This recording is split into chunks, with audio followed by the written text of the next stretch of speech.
Bem, pessoal, vamos tratar hoje em relação à classificação da cartografia, né? Que basicamente são duas, a cartografia temática e a cartografia sistemática, tá? Então a gente agora vai abordar o conceito de uma delas e também apresentando as suas diferenciações. Cartografia sistemática é uma cartografia, né, em que visa representar os elementos da superfície terrestre, os seus acidentes topográficos, né? Então a gente costuma dizer que ela é uma cartografia topográfica, né? Bem como oferece mecanismos para cálculos dentro daquele documento cartográfico, né? Que faz parte da cartografia sistemática. E a cartografia temática, ela é uma cartografia especial, ela é voltada para um público específico, né? E ela não requer, por exemplo, ela não requer elementos pertinentes a uma localização exata naquela carta, ou naquele mapa, ou naquela planta, tá? Então, no caso, nós temos aqui a cartografia sistemática, que é uma cartografia de base, né? Ela serve de referência para outros trabalhos, tá? Ela tem uma referência geométrica para análises espaciais. Essa referência geométrica está associada a um conjunto de redes de paralelos e meridianos, né? E também associado a um sistema de coordenadas, tá? E a sua base cartográfica, geralmente, ela vem representada por meio de rios, estradas, limites e cidades, tá? E tem uma referência de localização para os dados temáticos a serem mapeados, né? Então, essa referência de localização, ela se dá por meio, né, da sua configuração geométrica através de paralelos e meridianos e também a associação ao sistema de coordenadas. E utiliza o mapa base para desenvolver, no caso aqui já da cartografia temática, ela utiliza o mapa base para desenvolver um certo tema por meio de uma simbologia adequada, né? E temos aqui alguns exemplos: demografia, pedologia, exclusão social, geologia, geomorfologia e etc. Tá? Então, no caso, esse mapa base, de fato, é o que ele vai associar a um determinado tema, utilizando uma simbologia adequada e assim gerando um produto da cartografia temática. Então, a cartografia sistemática, ela é responsável pela representação genérica da superfície terrestre, ou seja, de uma parte limitada da superfície terrestre, né? Então, ela tem essa característica de estar representando apenas uma parte da superfície terrestre, tá? Por exemplo, por isso que a gente observa que os mapas, a nível de Brasil, eles não são pertinentes à cartografia sistemática, e sim da cartografia temática, né? Porque os mapas pertinentes à cartografia sistemática, eles vão adotar determinadas escalas que apresentam um maior número de detalhes, e essas escalas, por sua vez, são associadas à representatividade de pequenas áreas, né? No caso, utiliza convenções e escalas padrão, contemplando a execução do mapeamento básico terrestre, né? Então, essas convenções e escalas, elas têm como característica de realizar esse mapeamento básico terrestre.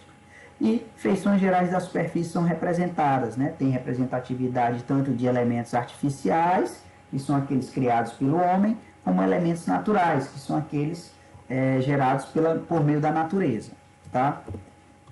E sua preocupação central no que diz respeito à cartografia sistemática está na localização precisa dos fatos, né? Na implantação e na manutenção das redes de apoio geodésico, na execução dos recolhimentos aerofotogramétricos e na elaboração e atualização dos mapeamentos básicos, né? Então, no que diz respeito a esse conceito, a essa característica da cartografia sistemática, nós temos aqui, ó, né, uma ortoimagem, né, que no caso ela trata aí de uma ortoimagem ao fundo e ao mesmo tempo também evidenciando os seus elementos artificiais e os seus elementos naturais, né? O que vocês estão vendo aqui, ó, esse traçado de linhas em vermelho são os elementos artificiais, como exemplo de rodovias, e os traçados das linhas em azul são os elementos naturais, tá? E observando aqui uma disposição geométrica, certo? Do paralelo com o meridiano, observamos que qualquer ponto aqui marcado nessa ortoimagem, tá? Tem uma coordenada associada. No caso aqui, ó, pelo formato, é uma coordenada UTM.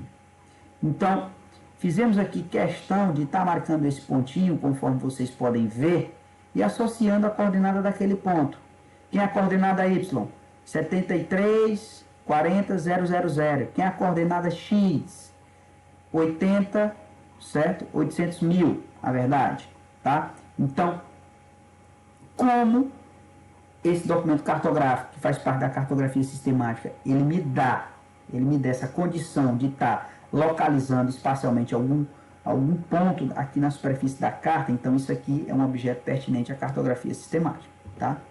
Outros produtos cartográficos da cartografia sistemática, ó, temos aqui, por exemplo, essa carta que está mostrando aqui algumas curvas de nível que tem como finalidade a representação do relevo. E cada curva de nível dessa está associada a uma cota, né? E essa cota aqui, por exemplo, é 350. Já tem uma cota aqui de 410, que evidencia a altura. Isso é possível, né? Está sendo mostrado devido à utilização da cartografia sistemática, bem como consigo realizar, por exemplo, o cálculo da distância entre essa curva de 410 até 350. Tá? Considerando aqui a equidistância entre as curvas de nível, certo? Temos aqui um outro exemplo prático, né? Um mapa com suas quadras, né? Uma carta com suas quadras, uma planta, enfim, tá? E uma escala adotada. Dependendo da escala, a gente consegue mensurar com uma régua, por exemplo, qual é o tamanho dessas quadras, né? Qual é o tamanho de cada perímetro da quadra. E a cartografia temática, gente, ela é, na verdade, um fundo de base a qual serão anexadas informações, se utilizando de uma simbologia adequada e visa atender um público específico. Tá? Então, a cartografia temática ela já é mais específica. Por exemplo, se tivermos um mapa de geologia a nível de Brasil, mostrando toda a disposição geológica do nosso país. Então, ali já é um mapa mais específico, tá? Para atender o público da geologia, que no caso são geólogos. Haja vista que cada simbologia representada no mapa, quando tiver na legenda, vai ter uma simbologia diferente, vai ter uma sigla diferente, equivalente ao tipo de geologia apresentada em cada região, né? E aí são informações mais específicas voltadas para o geólogo, por exemplo, tá? Então importa-se mais com o conteúdo que vai ser representado no mapa do que com a precisão dos contornos ou da rede de paralelos e meridianos. Tá? Então ela tem essa finalidade de se preocupar mais com o conteúdo.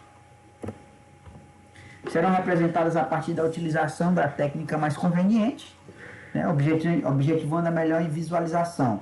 Então, no caso, ela não tem a preocupação de estar associando uma determinada escala para visualização, mas ela vai se utilizar de uma técnica mais eficiente que melhor traga uma visualização, né? E além disso também ela pode se utilizar outras formas de representação, como gráficos, blocos, diagramas e croquis, tá? Temos aqui, ó, um exemplo de representação. Uma representação pontual, né? Por exemplo, o aeroporto eu posso estar representando lá no mapa da cartografia temática, né? A simbologia adotada aeroporto com esse aviãozinho, tá bom? Quando eu quero representar, por exemplo, um outro tipo de... Quando eu quero representar, por exemplo, uma capital lá no meu mapa, tá? Eu posso colocar esse tipo de simbologia, certo? E também o uso de cores também evidencia muito, tá? É muito utilizado dentro da cartografia temática. Então, qual seria aqui, gente, as particularidades? Qual seriam as particularidades, na verdade? Qual seria? Quanto ao público que atende, a cartografia temática é um público mais especializado. A cartografia sistemática é um público geral. Quanto aos propósitos, a cartografia sistemática tem diversos propósitos e a cartografia temática são assuntos mais restritos. E quanto aos elementos representados, elementos físicos ou eles relacionados, no que diz respeito à cartografia sistemática, e a cartografia temática é qualquer elemento, até mesmo de natureza abstrata, né? Como exemplo de densidade demográfica. Haja visto que densidade não é algo palpável, né? Não é algo que a gente possa estar vendo, certo? Mas ao mesmo tempo ela pode ser representada graficamente, por exemplo, tá? Então também temos aqui a questão da durabilidade da informação, né? Os documentos podem ser usados por longo período na cartografia sistemática e a duração é mais limitada na cartografia temática, já visto que os dados são limitados com mais rapidez. Por exemplo, se fizermos um mapa de densidade demográfica, hoje, esse mapa ele vai ser totalmente diferente do mapa daqui a 10 anos. Né? Haja visto que os seus dados já foram superados, as suas informações. Quanto ao nível da informação, maior ênfase para dados quantitativos, né? E dados quantitativos e qualitativos, né? Presentes no mapa da cartografia temática. E aqui na sistemática vai ter uma maior ênfase para dados quantitativos, que evidenciam quantidade. Quanto ao preparo do leitor, não exige necessariamente conhecimento específico para a compreensão dos documentos, e no caso, na cartografia temática, exige sim, né, conhecimentos especializados. Quanto ao preparo do executor, documentos executados por especialistas em cartografia, no caso seria da sistemática, e na cartografia temática, documentos podem ser elaborados por pessoas não especialistas em cartografia. E quanto ao significado das cores, em geral tem significado qualitativo, expressa a qualidade, né? Na cartografia temática e na sistemática, as cores apresentam tanto associação qualitativa quanto quantitativa. Tá? Temos aqui alguns mapas temáticos, ó. O mapa dos biomas, né? A nível de Brasil, o mapa da vegetação, o mapa da densidade demográfica. Vocês podem perceber que há uma associação de valores quantitativos, tá? Aqui nesse mapa temático da densidade demográfica, e também uma diversidade de cores associada de acordo com o intervalo, né, daquela densidade, daquele valor, tá? Nós temos aqui, ó, índice de desenvolvimento humano, certo? Aqui já apresenta de fato dados tanto qualitativos quanto quantitativos, né? Então, no caso, ele está dizendo que o IDH aqui do Maranhão, certo? É um IDH inferior a 0,650, né? Colocando assim o Maranhão em uma situação de índices bem inferiores no que diz respeito ao IDH, né? E produção de soja também aqui a gente observa valores quantitativos e uma simbologia adotada a esse tipo de mapa da produção de soja por estado, né? Bem como uma coloração associada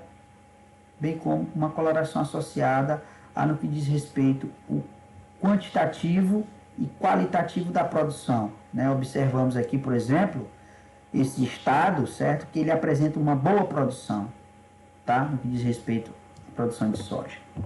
Temos aqui alguns outros, né? Alguns outros exemplos, ó. Observamos que temos aqui algumas classes, alguns pontinhos no mapa, né? Em que esses pontinhos eles apresentam quanto maior a circunferência desse ponto, vai apresentar um maior número de pessoas empregadas, né, por 100 habitantes, tá bom? Por 100 habitantes. E no caso, na verdade, o menor número de pessoas empregadas por 100 habitantes, ó, no caso aqui, o que está branco aqui, ó, então esse raio é maior dessa circunferência, 0,1. E, no caso aqui, certo? A coloração, ela evidencia também esse mesmo índice qualitativo e quantitativo. Nós temos aqui um outro exemplo, um gráfico de barras, evidenciando aqui as solicitações ao SASC, né? Ao SAC, e no caso aqui temos anos distintos e ao mesmo tempo como é que está a dinâmica em relação a cada ano, tá? Nessa representatividade desse mapa. Por exemplo, o leste, temos aqui 2000, 2001 e 2002, né? Então, observem que 2000 está baixinho ali, o gráfico de barras em relação aos demais. Então, isso mostra um dado, no caso, qualitativo inferior aos demais, tá? Então, ali mostra uma noção de dado qualitativo, expressando uma qualidade para aquele tipo de fenômeno, tá? Na representatividade do mapa. Então, agradeço desde já e vamos em frente.